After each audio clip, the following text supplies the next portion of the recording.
Alright, we are back with some more of that Berserk. About time. You were covering all this fighting game lore and shit, you forgot what the real story is in this manga. Nah, you right. But for those of you who are new, welcome to part 3 of our Berserk series. We've been covering the Golden Age arc from the manga, and we just passed the part where Guts fought an army of 100 men by himself. Like a real G. Now he and Casca are safe at their camp, and way more chill with each other thanks to their dance with death. But all that shit they went through back in part 2 is nothing compared to what's coming next. So get some snacks, relax, and enjoy as we continue the dark tale of Berserk. Play that intro, son.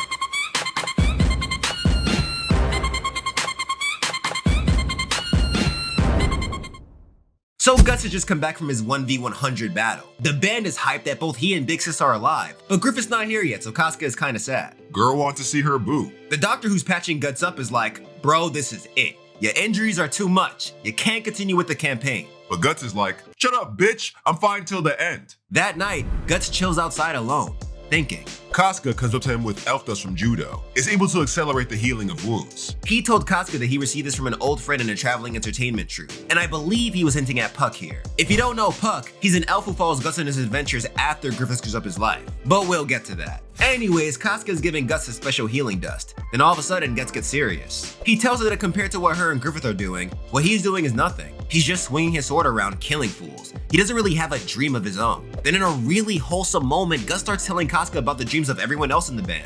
Gaston, his second in command, is apparently skilled at making clothes and wants to open his own clothing shop. There's another one who proposed to a woman and is trying to get married after this war is over, and others with different aspirations. And this part is beautiful, because you don't only see Guts' appreciation for his squad, but this also reminds you that members of the Falcons are their own people. They're supporting characters, yeah, but they matter too. Guts says that the dreams of his comrades are like little embers, but they're being absorbed by the inferno of Griffith's ambition. Then to Casca's confusion, Guts says that his flame isn't here. She questions if this means he plans on leaving the Falcons, but he tells her that he already promised to fight till the end of the war. After that though, I guess they'll see. Before they're able to get into it more, members of the Falcon disturb them to tell them that Griffith has returned. They reunite with their leader and everything seems alright for a sec, but Casca is still worried about what Guts was talking about. We move back to the war between Midland and Tudor. Midland is stressed because Tudor just took their impenetrable Doldrey fortress. And get this, the army who raided the place is named the Holy Purple Rhino Knights. Funny thing, after looking at your comments and doing some research myself, I found out that giving armies wild names like this was actually a thing. Wait, really? Yeah, the practice has been carried on for centuries. Like there were a group of American pilots from World War II who called themselves the Flying Tigers. Huh.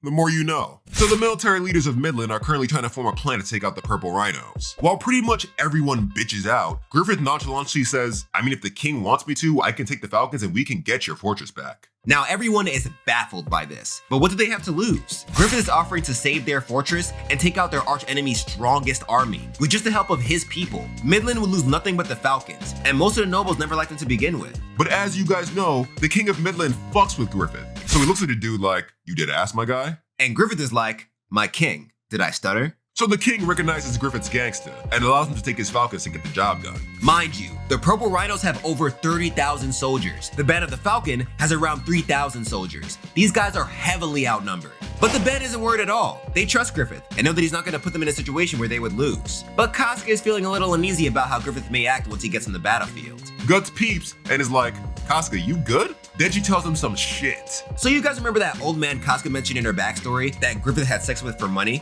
Apparently, that guy rose into power and is now the supreme leader of the Tudor Empire's northern battlefront. Meaning he is commanding the army that sieged Doldrey. And he's still out here being the scum of the earth. But to make matters worse, he knows that Griffith is leading the charge against him. So tell me how this man calls in the leader of the Purple Rhino Knights, Boscone, and tells him to bring in Griffith alive. And based on how this fuck be acting, I'm sure y'all know why he wants the guy alive. So after Guts hears this, he gets kinda shook. Then we move to the start of what could be the end of this 100-year war. The band of the Falcon are preparing to engage the Purple Rhino Knights, but they're not only outnumbered, they literally have nowhere to run. Yeah, Griffith set up this risky ass plan that's basically do or die. Boscone peeps and is like, is this man Griffith on meth? As Guts gets ready to clash blades, he thinks about how this may be his last fight with the Falcons. But he doesn't have time to think about that right now. He switches gears, gets focused, and rushes in once Griffith calls for the charge. As usual, the enemy is baffled by Guts' raw strength. Then Boscone gets himself involved with the warrior. Meanwhile, Governor Scumass watches over the war, but the dude is feeling uneasy because Boscone is kinda wildin' right now.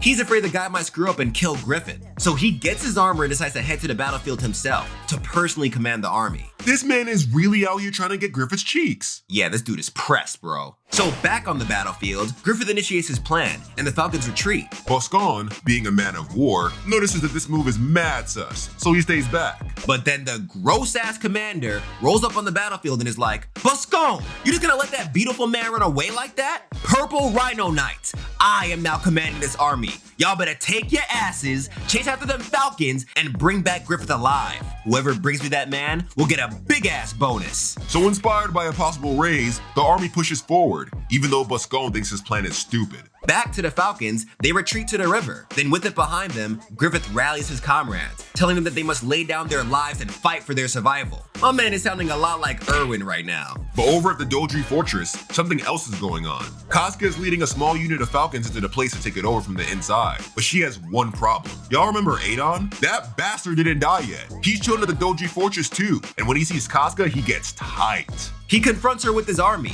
then they face off within the fortress. Meanwhile, on the battlefield, shit is popping off. The Holy Purple Rhino Knights are getting bodied, and Governor Shitstain is tight because they still haven't gotten Griffith. Apparently, there's a soldier blocking all their attempts. And that soldier is Guts. My man is out here fighting for his friends like, I won't let you touch his booty! So Boscan appears to clash swords with the man again. They get into this intense duel, but our boy can't keep up. He says that he feels close to dead, even worse than how he felt when facing those 100 men. Man, he low-key just called all those guys trash. Meanwhile, back at the fortress, we find Adon begging for mercy. Casca is feeling much better now, so she bodied this dude. But he catches her off guard and shoots her with a paralyzing arrow. Damn, Casca, you gotta pay attention, girl. Back on the battlefield, we find Gus defeated, looking up at Boscan. His sword has been cut in half due to it already being damaged from the 100-man fight, and he has no horse. Guts is like, fuck, I'm screwed. I'ma fight this man with a pocket knife. Back at the fortress, Casca is fighting for her life against Adon. He corners her, but then she pulls the ultimate full counter and finally kills the guy.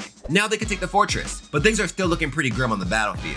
Guts is still stuck, and Boscan is trying to go in for the kill. Some Falcon side characters try to defend their boy, but the Purple Rhino General tears through them. Then out of nowhere, a mysterious figure chucks a big-ass sword near Guts. Griffith is like, Guts, take the sword! Then with the quickness, he grabs it and beheads Boscan with one clean slice. Now the Purple Knights are shaking in their boots, because how are they gonna continue fighting without their true leader? But the governor is like, fuck Boscan, I told ya, I'm your leader now. We still outnumber them, so get that man Griffith. But when they look behind them, they see Casca and her unit roaring triumphantly, with the Falcon flag waving in victory. The Purple Rhinos are astonished by this turn in events, but Guts snaps them back to reality like, don't you dumbasses get it? You lost! You're trash! Then Griffith commands his army to clean up the rest of the stragglers, and his men go to town. Governor Dickhead falls off his horse that gets found by Griffith. The governor begs for his life, reminding Griffith about the time they spent together. But Griffith's like, first of all, you're gross as shit. Second of all, I slept with you for money. I don't know why you thought I had some weird interest in you or some shit. You were a stepping stone for my goal. That's it. Then he kills the guy.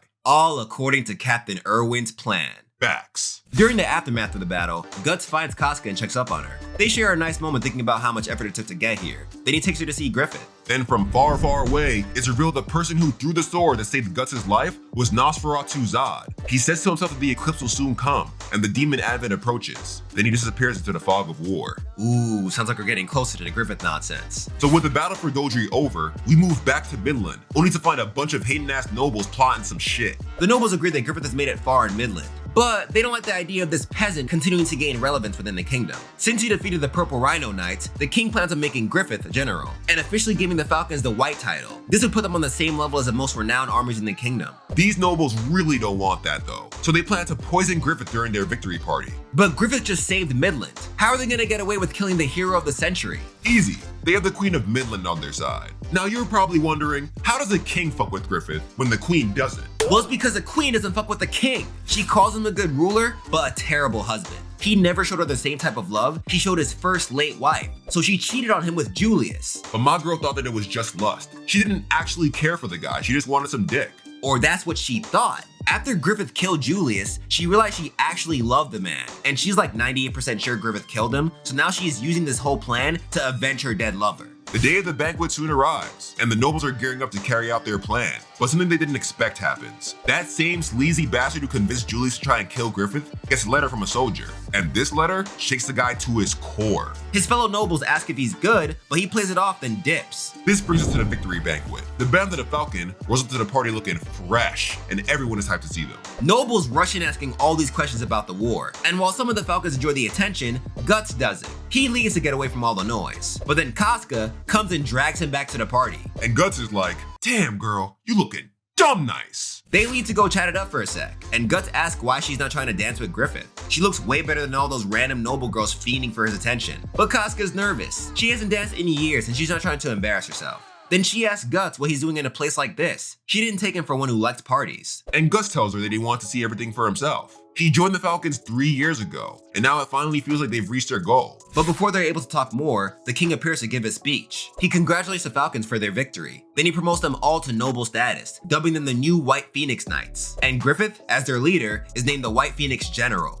Damn, that's a dope-ass title. Then after the speech, Griffith looks back at Guts, only to find his old friend smiling at him. And Griffith responds with a wholesome smile of his own that honestly made me feel happy for him. Once again, Miura does a good job of making the reader feel good for Griffith. Like, this part actually made me feel really happy. But once again, and I know I sound like a broken record when I say this, don't get the shit twisted. This man is a fuck. He has his moments, but he's still a fuck. So with that big announcement out the way, it's time for the toast. Meaning it's time for the hating-ass nobles to carry out their kill Griffith plan. The Falcon leader is given a cup, and just like they planned, he drinks in the cup and collapses due to the poison. Everyone starts freaking out, but Guts takes the moment to disappear from the scene. Outside of the castle, he spots the man responsible for giving Griffith the poison. Meanwhile, the nobles are celebrating a successful assassination in an undisclosed area. But after Baldy leaves the building, the whole place lights on fire. The nobles run to the roof to try and escape the flames. Then once the queen gets there, she spots none other than Griffith, looking up at her from outside the castle. My man knew they were plotting to kill him this whole time, so he faked his death at the party. While they thought they were plotting against Griffith, they were actually playing right into his hands. After he explains how he outsmarted all these fools, he leaves, as the fire consumes the queen along with their fellow conspirators. Then he finds a bald one cowering in some corner. Apparently, Griffith kidnapped this man's daughter to force him to betray his friends. That's why he got shook when he read that note. Afterwards, Griffith reconvenes with Guts, who just killed the people responsible for kidnapping the bald one's daughter. Can't have any loose ends. Then Guts and Griffith return to the squad, after once again showing these nobles why they should never mess with the Falcons. And this is where we'll stop for now. So Conscience, thoughts? You know, it's crazy. I feel like as we continue reading the manga, we find more reasons not to watch the Berserk trilogy. Yo, facts. A lot of what we went over today was just not in the movies. Zod never tossed Gus' sword back at the siege, and the plot to kill Griffith never happened. It said they put the time into poop CGI scenes that nobody asked for, like this. But as for this part of the manga, once again, not disappointed. For one, the battle for Doldrey was fucking dope. The way it was set up with that war meeting was tense, the war itself was lit, once again blessed with Miura's exceptional action scenes, and the way it all ended, bro, they had me in the room going, roar for victory, Falcons! Fuck you, Tutor! Yeah, that war was nothing but hype. I love how Guts and Casca came in ready after the shit they went through in the last part. I also very much like how close Casca and Guts became both inside and outside of battle. In part 2, you can tell that Casca's hate boner was disappearing, but here it's like it's fully gone, and every moment they share is heartwarming. Heartwarming like when the Falcons all got knighted. But this is probably the last happy ending we're gonna get in this miniseries. The Falcons have reached their goal, their nobles. Now all that's left is to violently tear them down from their high. Yeah, the next few parts are gonna be pretty wild, and it all starts with Guts making good on his promise to leave the Falcons. But we'll get to that next time, whenever Doji decides to stop being lazy and make part 4. Hey, it's not laziness. These Unexcused History episodes are a lie. Yeah, whatever, lazy. Anyways, with that being said, end slate. What's going on, fam, and thank you guys so much for watching part 3 of this What is Berserk series, covering a part of the movie, a part of the Golden Age arc that I never even knew really existed because of my lack of knowledge of the original Berserk anime and obviously the Berserk manga. Like the video if you enjoyed it. If you want to see more of this series and see how Griffith literally fucks up everything, subscribe and hit that bell so you stay notified whenever I upload new videos. Shout out to all my patrons. Without you guys, I would not be able to make dope videos like this. And if you are not already a patron but want to become one, go to my Patreon page in the description below and find out how you can support the channel for only $1 a month. And one of the perks you get with that is watching videos like this a day earlier before they come out on the channel. But yeah, that's all I gotta say. So as usual, be easy, stay lit, Black Lives Matter, stay healthy out there, and don't forget, you give it to the hell you put your mind to. All it takes is practice and time. Take care, fam.